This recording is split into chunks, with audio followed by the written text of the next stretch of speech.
Bueno, esta reunión que estamos teniendo hoy en Tandil es parte de una serie de reuniones que está organizando el gobierno de la provincia con el Banco Provincia de Buenos Aires y en la cual me han invitado a participar como se supone especialista en estos temas.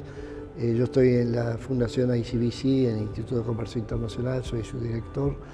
Y el objetivo de esta reunión, como de la anterior que tuvimos en Bahía Blanca, es tener unas horas de conversación con gente que está vinculada como protagonistas, actuales o futuros, mucha gente joven, del comercio internacional de la localidad respectiva, en este caso de Tandil y por lo tanto de la provincia de Buenos Aires, sobre varios aspectos que hacen a la necesaria interrogante que tenemos que hacernos todos sobre qué podemos hacer en el mundo actual, cómo está cambiando ese mundo, qué ventajas tenemos para competir en el mundo, para proyectar al mundo nuestra capacidad de producir servicios y bienes, particularmente servicios y bienes con inteligencia incorporada, es decir, que de alguna manera tengan lo que normalmente se llama valor agregado intelectual, que haga que el producto valga más y que al valer más el beneficio sea para nuestro país, para nuestra empresa, para nuestros trabajadores y demás. Esa es un poco la idea, porque en el fondo esa idea está vinculada con otro tema de fondo, que es el cómo instituciones gubernamentales, académicas, yo estoy más en el campo académico hoy en día, empresariales, la Cámara de Comercio Exterior, la Cámara venimos de una reunión en Santa Fe el lunes con motivo de la promoción del comercio exterior en Santa Fe, en el cual también había instituciones de muy distintos orígenes, cómo cada uno en su frente de trabajo puede contribuir al esfuerzo de proyectar al mundo aquello que los argentinos sabemos y podemos hacer, a partir de algo que normalmente es la pregunta central: ¿qué está cambiando en el mundo que hace que hoy en día podamos tener una visión asertiva, optimista, no necesariamente voluntarista? Una cosa asertiva no significa voluntarismo para proyectarnos al mundo. Voluntarismo sería decir, lo voy a hacer y no me preocupa mucho qué están haciendo otros o qué necesitan aquellos a quienes les quiero vender lo que puedo producir. Asertivo significa tengo confianza en que aquello que sé hacer puede adaptarse a lo que otra gente en otros lugares necesita. Y ahí viene uno de los temas de cooperación, sector público, privado, académico, que es algo así como responder a la pregunta que te puede formular un empresario pyme particularmente, un joven que está queriendo ser un emprendedor futuro. Que la pregunta es, ¿quién me puede ayudar a entender otros mercados? ¿Cómo llegar a esos países? ¿Cómo entrar? ¿Cómo conocer su cultura, sus preferencias, sus prioridades? Hay mercados que son muy grandes, con un potencial enorme, como puede ser el mercado de China. Y no es fácil entenderlo. Y si no hacemos un esfuerzo colectivo para entender otros mercados, esfuerzo colectivo muchas veces tendremos que hacerlo con otros países del barrio, del Mercosur, de América Latina, además. Eso es un poco lo que me trajo esta vez a Tandil. Aparte de las veces que he venido a Tandil, me ha gustado mucho esto. Yo tengo la impresión de que lo más importante es que el mundo ha cambiado. Y cuando cambia el entorno, si tú sigues haciendo las cosas de la misma manera, aunque hubieran estado bien hechas, de cómo las hacías con otro entorno, tienes un problema. Por lo tanto, la pregunta de fondo es cuánto está cambiando y en qué está cambiando el mundo. Y yo tengo la impresión de que lo que hemos estado viviendo en estos días, el debate que se va a intensificar con motivo de que Argentina va a ser la sede de la conferencia ministerial de la OMC, luego va a ser la sede de la próxima cumbre del Grupo de los 20, nos está señalizando un mundo distinto. El mundo de la posguerra, que es el mundo que surge de la Segunda Guerra Mundial, donde el protagonismo de Estados Unidos fue central, donde las reglas de juego del comercio internacional fueron fijadas por iniciativa de Estados Unidos, lo que fue el Acuerdo General de Tarifas y Comercio, luego lo que fue la Organización Mundial del Comercio. Ese mundo entró en crisis, en buena medida porque el propio padre fundador de esa etapa hoy está mandando señales claras: esto está obsoleto. Lo ha dicho la gente del equipo de Donald Trump, el presidente de Estados Unidos. Dejando a un lado si está bien o mal, le está indicando de que los cambios son tan profundos que no puedes seguir operando en el mundo ni en la región como si nada hubiera cambiado. ¿Cuáles son algunos de los cambios más profundos? Cuando se originó todo el sistema de comercio internacional, de reglas de juego del comercio internacional actual, los países relevantes, los que tenían capacidad de fijar las reglas, eran muy pocos, básicamente Estados Unidos, Gran Bretaña, Europa, algunos países europeos. Hoy en día, los países miembros de la Organización Mundial del Comercio que se van a reunir en Buenos Aires en el mes de diciembre son 164, de todo tipo de países. Algunos países que se los llama emergentes, y esos países emergentes se apresuran a decir: yo no soy emergente, cuando yo estaba, tú no estabas, yo estoy volviendo. Caso India, caso China. Entonces, ha cambiado el mapa de protagonistas centrales de la competencia económica internacional y ha cambiado el mapa de los que pueden tener capacidad de incidir en las reglas. Un mundo nuevo en ese sentido. Y por otro lado, es un mundo mucho más poblado. Cuando yo tenía la edad de muchos de los que estaban en la reunión de hoy, cuando empezaba a formarme y demás en el mundo, éramos 2.000, 2.500 millones, muy pocos conectados entre nosotros, la mayor parte centrados en Europa y luego en Estados Unidos. Nosotros veníamos ahí tratando de decir: acá estamos, y hoy en día eso ha cambiado. Estamos entrando en una etapa en que el mundo se aproxima, y va a ser el mundo de los próximos 20 años, a 9.000 millones, distribuidos en cualquier cantidad de países, grandes, chicos, pero sobre todo distribuidos en ciudades cada vez mayores. Hoy en día el mundo se va aproximando a una etapa en la cual el 70% de la población va a ser urbana, de la cual buena parte de esa población urbana es clase media urbana. ¿Qué quiere decir clase media urbana? Que a la noche, cuando voy a comprar la comida de la semana o voy al supermercado, voy a la góndola. Antes la producía yo o la producía mi vecino. Éramos campesinos. Ese mundo cambió radicalmente, pero el último punto para señalizar lo que ha cambiado el mundo es mucho más conectado, muchísimo más conectado.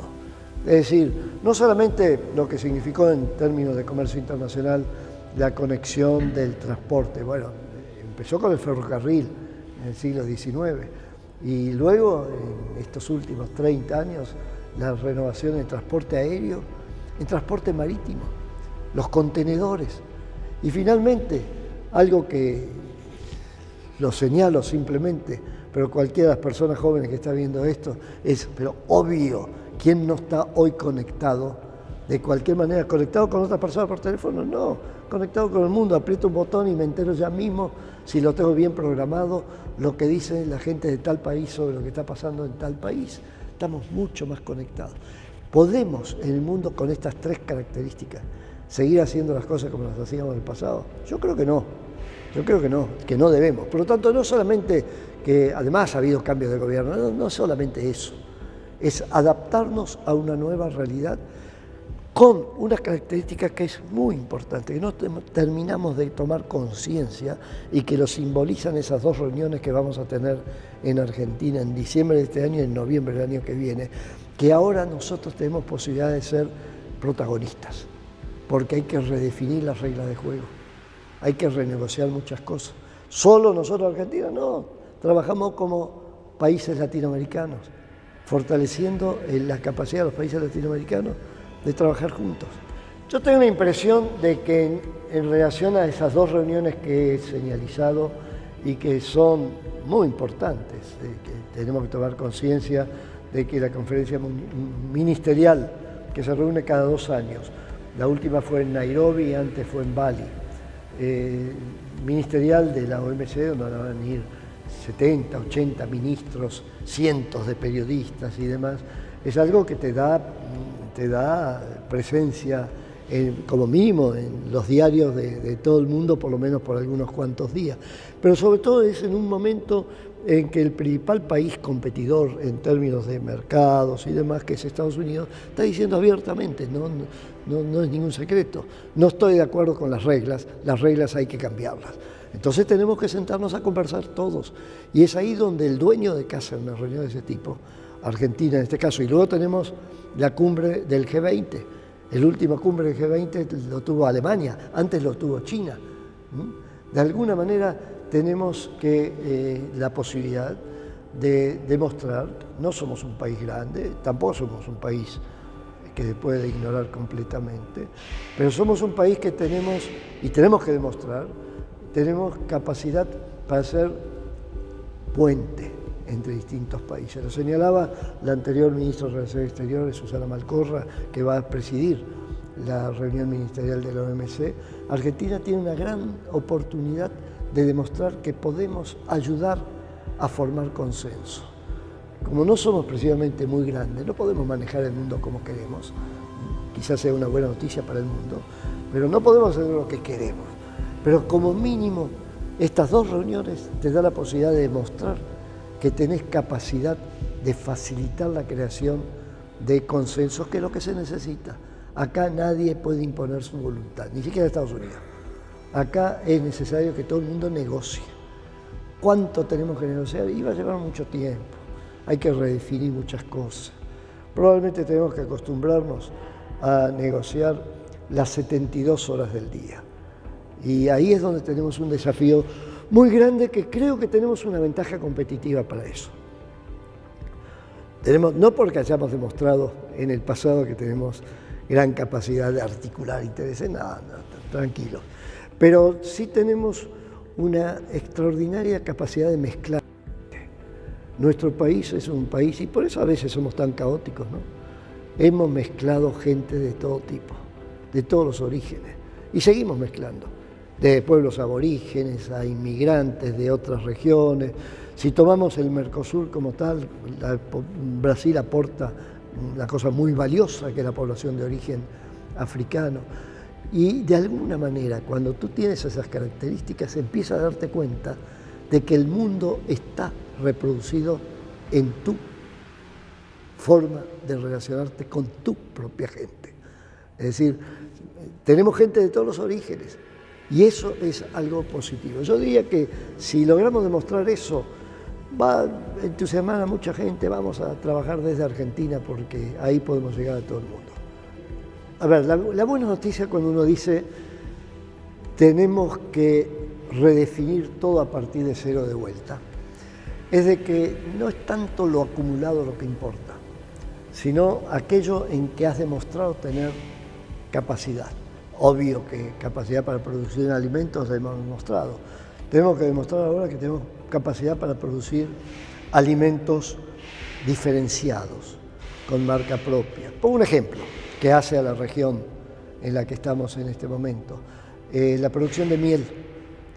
No se trata solamente de miel a granel, se trata de miel diferenciada, con su botellita, su marca propia. ¿Qué precedente podemos citar para demostrar que eso lo podemos hacer? Porque tenemos recursos naturales, porque tenemos creatividad, tenemos capacidad empresaria, tenemos consumidores. Muy simple, el vino argentino. Hace 10 años no tenía el nombre que tiene hoy. Lo hemos demostrado, el Malbec, las distintas variantes, con marca propia. Antes exportábamos buena parte del vino, lo exportábamos a granel. No sé hoy en día qué porcentaje seguirá siendo granel, pero tenemos una gran capacidad de producir un producto valioso, diferenciado. Y así pueden ser cientos, sino miles de productos o de servicios. Yo creo que es ahí donde tenemos una ventaja competitiva muy grande. Tengo la impresión, tan pronto uno patea un poco el país. Estuve hace 2 días en Santa Fe, hoy vengo a Tandil, me gustaría estar continuamente pateando el país, que es un país que tiene una creatividad, recursos naturales espectacular, que estamos lejos, lejísimos, no deja de ser una ventaja del mundo. ¿Eso qué quiere decir? algo así como que algún muy buen analista político francés decía: la ventaja de los países que están lejos de las líneas de principal tensión. Acá, por suerte, Alfonsín Sarney se pusieron de acuerdo sobre terminar con el tema de competencia nuclear entre Argentina y Brasil. Es la única región del mundo, y nuestros dos países han dado el ejemplo de ser países libres de contaminación nuclear.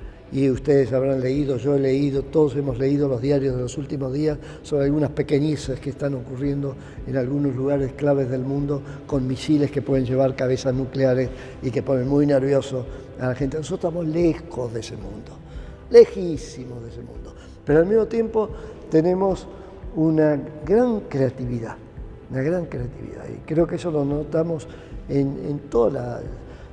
mi origen, yo soy rosarino. La mezcla que hay en Rosario, la creatividad que tiene una ciudad que ha mezclado gente, es espectacular. Vuelvo a insistir porque hay que ser muy franco en eso, por eso tenemos esa imagen de caóticos, medio, ok, pero ¿no será eso una ventaja hoy en día? ¿No será eso algo que nos da posibilidad de navegar un mundo que se ha vuelto y se va a volver por un buen tiempo? No se puede predecir cuánto. Un mundo relativamente caótico, un mundo donde predomina un poco el desorden. Hay un economista libanés que escribió un libro que es muy conocido por los que analizaron la crisis financiera del 2008, y el libro se llama Cisne Negro, y él decía que en determinado momento, hoy en día, parece algo imprevisto, y cómo adaptarte a lo imprevisto es un gran problema. Y luego escribió otro libro, y ese libro se preguntaba: ¿cómo te adaptas hoy al caos? Porque el mundo se ha vuelto caótico. Palabras más, palabras menos, palabras mías, lo que yo interpreto del libro. Y él dice: para navegar un mundo caótico es bueno ser pequeño, país chico, empresa chica. Y agrega otros motivos por los cuales tú puedes tener capacidad para navegar un mundo caótico. Pero agregaba algo más, que a mí me reconcilió, si no con la humanidad, por lo menos con nuestro entorno, nuestra experiencia, nuestro país. Dice: para navegar un mundo caótico no hay cosa mejor que tener experiencia de caos. Y entonces me preguntaba: ¿qué otro país tiene la experiencia de caos, por ejemplo, con la economía paralela, con la economía negra, con la paridad cambiada, etcétera? Pero por Dios, pero eso te da una gimnasia para manejarte en contextos imprevistos que el demasiado articulado no tiene.